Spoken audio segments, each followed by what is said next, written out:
In a dim basement at Pearl Harbor, the soft buzz of fluorescent lights filled the air as Commander Joseph Rushford adjusted his glasses and looked over a mess of letters and numbers spread across his desk. It was May 20th, 1942, and the future of the war in the Pacific now rested on complex math and a deep understanding of language. The code experts at Station HYPO had been working non-stop, their eyes red from trying to understand the secret messages of the Japanese Navy. Rushford's group had done what many thought couldn't be done. They broke the Japanese naval code, known as JN25. This achievement didn't come from force but from studying how the messages were sent, how often certain patterns appeared, and from occasional mistakes made by Japanese radio operators. Navy intelligence files later confirmed this was one of the greatest achievements in wartime spying. The decoded messages revealed something alarming.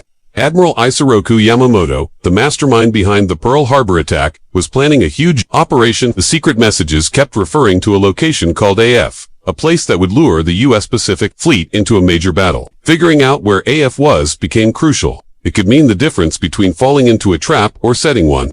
Lieutenant Commander Edwin Layton rushed into the small operations room, clearly excited. He told everyone they had just confirmed the identity of AF. The team had come up with a smart trick. They had ordered Midway Island to send out an open message saying they were running low on water. Not long after, a Japanese report mentioned that AF was short of water. That confirmed it. Midway Island, just a small patch of land, 1,500 miles northwest of Hawaii, was the target of this secret plan. Yamamoto's plan was bold. He would pretend to attack the Aleutian Islands to draw the U.S. Navy northward, then launch a massive attack on Midway, hoping to pull the remaining American carriers into battle where they would be outmatched and overwhelmed. But there was one major problem. His secret was already exposed. Thanks to Rushford's code-breaking team, the U.S. now knew every planned ship movement, every formation, and every piece of timing in Yamamoto's strategy. The side that was supposed to surprise had now become the one at risk.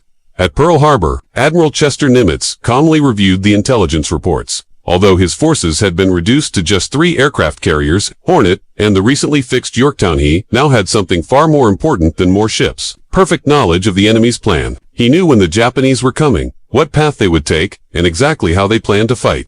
That knowledge gave the U.S. the power to choose the moment and location of the battle. By May 27th, the situation was set. 3 U.S. task forces were preparing to sail out for what would soon be known as the Battle of Midway. This confrontation would either give Japan full control over the Pacific or become the start of their downfall. Early on June 3, 1942, Vice Admiral Kiichi Nagumo stood on the bridge of the carrier Akagi as it moved through the dark sea before sunrise. The ocean was strangely still, almost as if waiting for what was coming. Behind him, the most powerful Japanese naval group ever gathered moved forward for carriers.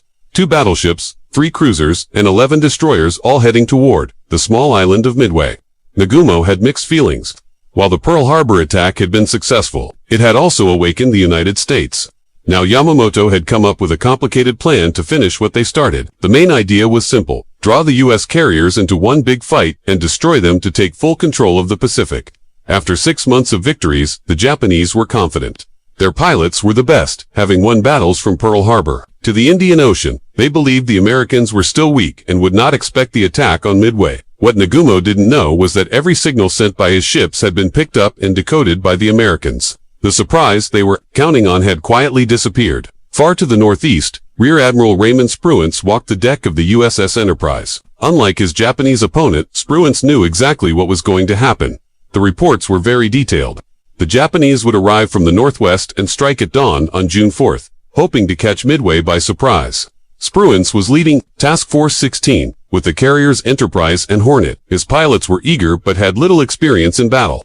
Some had never faced the enemy, while others were still learning how dangerous carrier warfare could be. But they had one huge advantage: they already knew the enemy's plan. Further south, Rear Admiral Frank Fletcher was in charge of the Yorktown, which was now part of Task Force 17. After being damaged in the Coral Sea battle, the ship had been rushed through repairs at Pearl Harbor. What should have taken 3 months was finished in just 3 days. The crew was exhausted, but the carrier was back in action. The American plan was clever in its simplicity.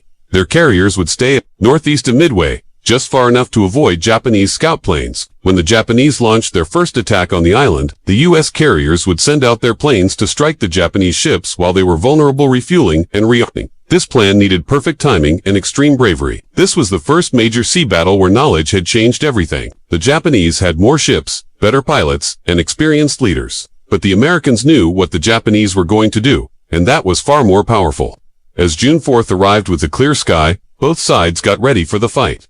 On Midway Island, pilots prepared their old planes, knowing that many of them wouldn't survive. They were the bait to lure in the enemy so the real trap could be sprung. This battle would be one of the most important ever fought at sea, and it was possible only because the U.S. had broken the enemy's code. At 4:30 in the morning, Lieutenant Joichi Tominaga led 108 Japanese planes from 4 carriers toward Midway. The group was impressive. 36 torpedo bombers, 36 dive bombers, and 36 Zero fighters, all flown by the best pilots Japan had. As the planes took off into the early sky, Nagumo felt pleased with the perfect launch. But what he didn't know was that the Americans were already watching.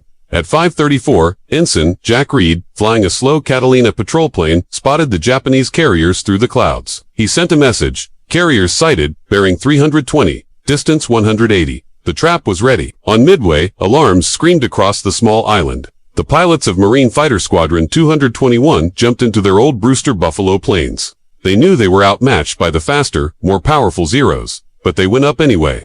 Captain Marion Carl led the defense, though their planes struggled to even gain altitude. The Japanese strike hit hard, smashing runways and damaging equipment, but they didn't destroy everything. More importantly, the attack didn't finish the job. The Japanese would have to launch a second wave, and that choice would be disastrous. Meanwhile, about 150 miles away, Admiral Spruance was about to make the biggest decision of his life. His scout planes had found the Japanese carriers at 6:05, but launching right away meant his planes would have to fly at their limit. Waiting might be too late. Spruance chose to strike. At 7:02, the Enterprise began launching its planes.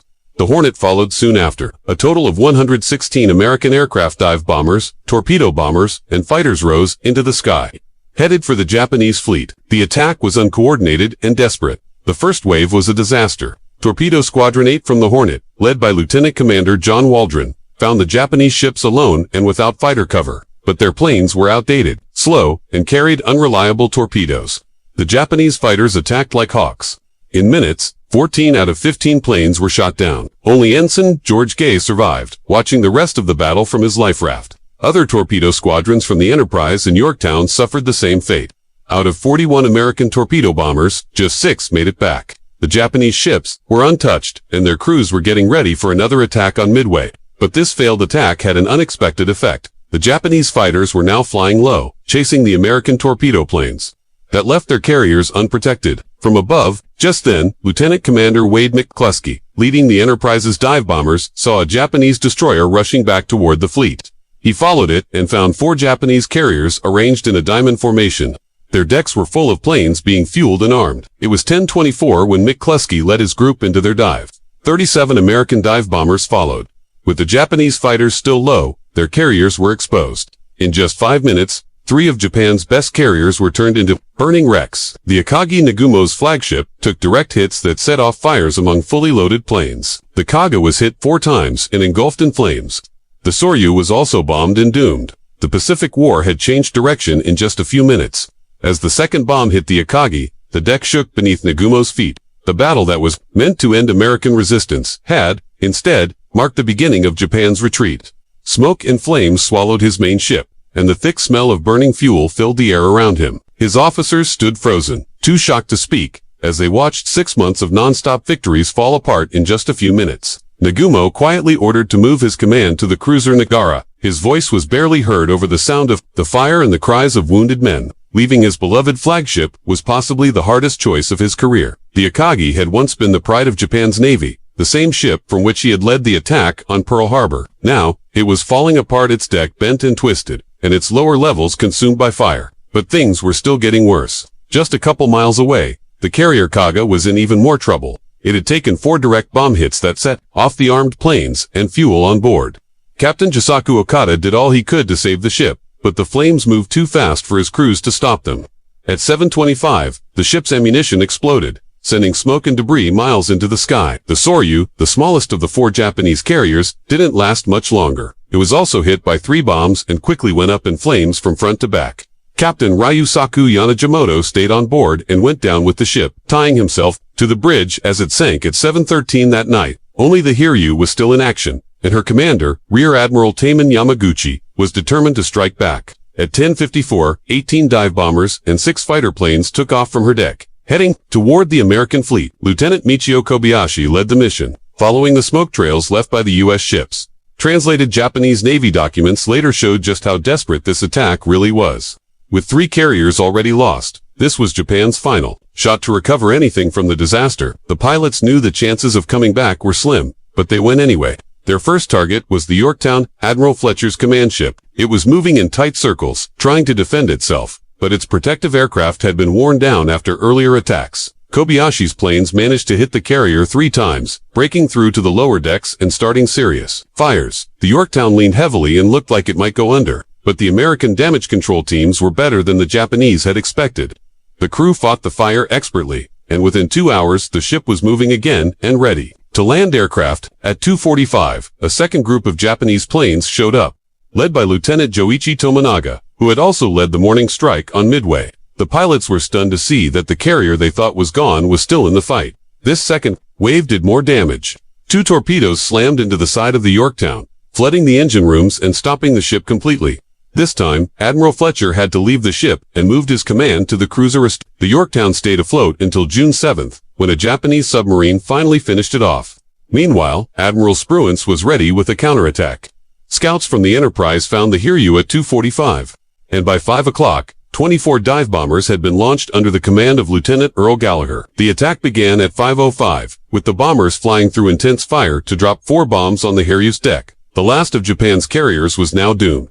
Knowing his ship couldn't be saved, Admiral Yamaguchi sent a final message to Admiral Yamamoto. "Hiryu, heavily damaged. We will fight to the end." He kept his word, going down with the ship when it sank early on June 5th. In under 1 day, Japan had lost 4 of its top carriers, more than 200 aircraft, and many of its best pilots. The codebreakers at Pearl Harbor had taken Japan's greatest advantage surprise and turned it into a weakness. The powerful empire that had seemed unstoppable just 6 months earlier was now facing a turning point in the Pacific War.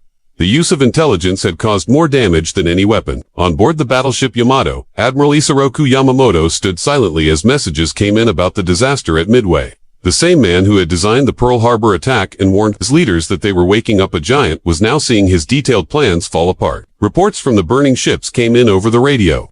At 11:30, Akagi was said to be burning and out of control. By noon, similar messages came in from Kaga and Soryu. Many of Japan's finest pilots, who had trained for years to master their craft, were either dead or floating in life rafts, helplessly watching their ships burn far in the distance. Yamamoto now had to make the hardest choice of his career. He still had the main part of his fleet, 7 battleships and many other warships only 300 miles from the American carriers.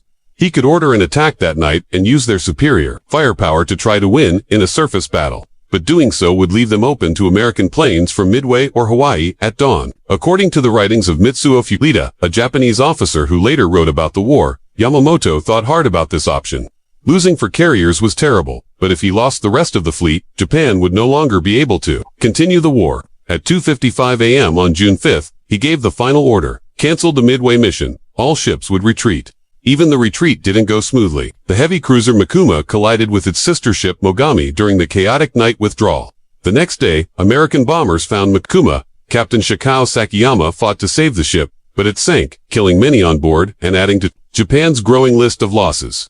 Back near the American fleet, Admiral Spruance also had to make big decisions. His pilots had spotted the Japanese battleship group heading their way, and some of his officers wanted to attack right away. But Spruance, showing the calm thinking he would become known for, chose to hold back. The American carriers had already completed their main task, destroying the Japanese carriers. Chasing battleships in the dark could throw away that victory. It was better to play it safe. The battle had been costly for both sides. Japan lost 3,257 men, including many of their most experienced carrier pilots. These pilots were nearly impossible to replace. It took years to train one, and Japan didn't have that kind of time. The Americans lost 307 men, including all but one member of Torpedo Squadron 8. But the results went far beyond the numbers. Japan's powerful carrier group, which had ruled the Pacific for half a year, was now destroyed. The 4 lost carriers weren't just ships, they represented decades of training and experience. The pilots who died at Midway were irreplaceable, and their loss would limit Japan's power for the rest of the war. Lieutenant Commander Edwin Layton, Admiral Nimitz's top intelligence officer, may have said it best when he told his commander, "Admiral, we did what we set out to do. We destroyed the backbone of Japan's carrier force. They won't recover from this." The codebreakers at Station HYPO had done something unheard of in military history. They didn't just help win a battle, they changed the entire direction of the Pacific War. The advantage gained by breaking the Japanese code was more powerful than having more ships, better weapons, or even better battle tactics. As night fell on June 5, 1942, both sides began their journeys home. For the Americans, it was a victory mixed with sadness over their losses. For the Japanese, it was a retreat full of doubt. They now knew that their dreams of building a larger empire had peaked. The threat they had posed to the Pacific was fading fast. The momentum in the war had now permanently shifted to the United States, and Japan had started down the path to eventual defeat. In the basement of a building at Pearl Harbor, Commander Joseph Rochefort took off his smoking jacket and slippers, the outfit he had worn for months while working on Japanese codes. The lights buzzed overhead as his tired team of codebreakers finally began to understand what they had accomplished. They hadn't used weapons or fought in ships, but they had changed history using only paper, pencils, and extraordinary mental effort. Each Japanese plane that crashed into the ocean, every enemy ship that was destroyed, and every smart move made by American commanders could be traced back to their long hours of hidden work. They had used Japan's own radio habits to help destroy their fleet. Seaman First Class Philip Jacobson, one of Rochefort's brightest team members, looked at the logs that had revealed Yamamoto's entire plan and asked softly, "Commander, do you think they know we broke their codes?" It was a question that would stay in people's minds for the rest of the war. The Japanese suspected their messages had been exposed, but they never fully understood just how much the Americans had discovered. The intelligence success at Midway was the result of nearly 2 years of code-breaking work. The effort to break JN-25 got serious after Pearl Harbor, driven by the belief that smart information could make up for America's disadvantages in equipment and size. In the early months of the war, the team worked 8-hour days, powered by coffee, cigarettes, and the knowledge that lives depended on them. Declassified U.S. government files released decades later revealed that over 600 people across Hawaii, Australia, and mainland America took part in the Midway intelligence operation. It was a huge task to gather, decode, translate, and study thousands of Japanese radio messages, all while keeping everything secret. That alone was an amazing achievement. But it came at a cost. Many codebreakers suffered breakdowns from the non-stop pressure. The idea that one small mistake could lead to the deaths of fellow Americans caused intense stress